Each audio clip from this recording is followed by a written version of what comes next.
అందరికీ నమస్కారం. ఈ వీడియో చూసే ముందు జై శ్రీరామ్ అని కామెంట్ చేయండి. ముందుగా మన ఛానల్ని ఎవరైనా ఫస్ట్ టైం చూస్తున్నట్టయితే ప్లీజ్ సబ్స్క్రైబ్ చేసుకోండి. అలాగే పక్కనే ఉన్న బెల్ ఐకాన్ కూడా క్లిక్ చేయండి.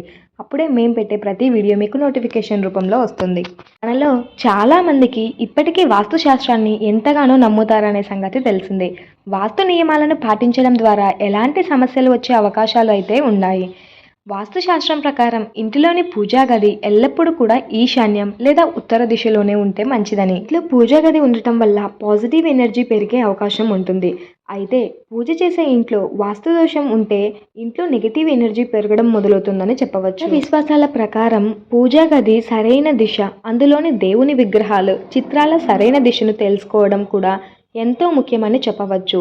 ఇంట్లో కట్టుకున్న గుడి వాస్తుకు వ్యతిరేకంగా విరుద్ధంగా ఉంటే పూజ చేసేటప్పుడు మనసు ఏకాగ్రతతో ఉండదని, పూజ చేయడం వల్ల ప్రయోజనం లేదని వాస్తు నిపుణులు చెబుతున్నారు. వాస్తుశాస్త్రం ప్రకారం పూజా గది సరైన దిశలో ఉంటే మంచిది. గుడిలో 2 శంఖాలను కలిపి ఉంచడం కూడా మంచిది కాదని చెప్పవచ్చు. పూజా గదిలో ఎప్పుడు విరిగిన విగ్రహాలను ప్రతిష్ఠించకూడదని చెప్పాలి. పూజా గదిలో ఎప్పుడు కూడా విరిగిన విగ్రహాలను ప్రతిష్ఠించకూడదని మన వాస్తుశాస్త్రం కూడా చెబుతోంది. వాస్తు ప్రకారం పూజా గది ఎప్పుడు స్టోర్ రూమ్, బెడ్రూమ్, బేస్మెంట్లో ఉండకూడదు. అలాగే వాస్తు ప్రకారం ఇంట్లోని గుడిలో 1 కంటే ఎక్కువ దేవుడి చిత్రపటాలు ఉండడం కూడా కరెక్ట్ కాదు. హనుమాన్ పెద్ద విగ్రహాన్ని పూజా గదిలో అస్సలు ఉంచకూడదట. అలాగే వాస్తుశాస్త్రం ప్రకారం పొరపాటున కూడా గుడి దగ్గర టాయిలెట్లు కట్టడం లాంటి పనులు చేయకూడదు. దేవతామూర్తుల ఉగ్ర రూపాలు, చిత్రాలను పూజా గదిలో ఉంచుతాం కాబట్టి అలా చేయడం కరెక్ట్ కాదు.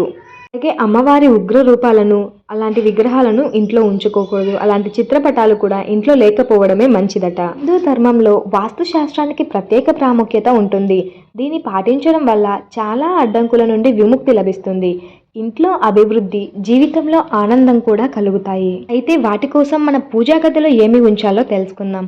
ఇంటి పూజా గదిలో కొన్ని వస్తువులు ఉండటం చాలా ముఖ్యం. ఈ పవిత్రమైన వస్తువులను ఉంచటం వల్ల దేవతలు త్వరగా ప్రసన్నమవుతారు. దీనివల్ల ఇంట్లో ఉన్న దరిద్రం కూడా తొలగిపోయి అంతా మంచిగా జరుగుతుంది. మన ఇంట్లోని పూజా గదిలో శాలిగ్రామాన్ని ఉంచటం వల్ల చాలా శుభప్రదమని చెబుతున్నారు. ఈ శిలను పూజా గదిలో ఉంచితే ఇంట్లో సుఖ సంతోషాలు నిండి ఉంటాయట. ఎల్లప్పుడూ సంతోషంగా ఉంటారట. ఈ పూజా గదిలో శంఖం ఉంచడం కూడా చాలా ముఖ్యం. శంఖం ఉన్న ఇంట్లో అంతా శుభమే జరుగుతుంది. ఎందుకంటే శంఖం ఉన్న చోట లక్ష్మీదేవి నివాసమై ఉంటుందట.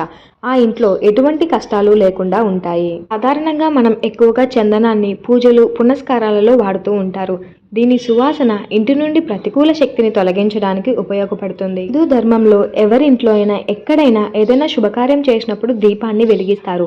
ఇది చాలా శుభప్రదం. ఎందుకంటే ఇది పంచభూతాలైన భూమి, నీరు, గాలి, అగ్ని, ఆకాశంలో తయారవుతుంది కాబట్టి ఇంట్లో దీపం వెలిగించడం వల్ల ఎన్నో అష్టైశ్వర్యాలు మనకు చేరుతాయి. హోప్ యూ ఆల్ గైస్, మీకు ఈ వీడియో నచ్చిందని అనుకుంటున్నాను. వీడియో నచ్చితే తప్పకుండా లైక్ చేసి, షేర్ చేసి, సబ్స్క్రైబ్ చేసుకోండి. అలాగే మరెన్నో విషయాలను తెలుసుకోవడానికి మన ఛానల్ని చూస్తూనే ఉండండి. అలాగే పక్కనే ఉన్న బెల్ ఐకాన్ కూడా క్లిక్ చేయండి.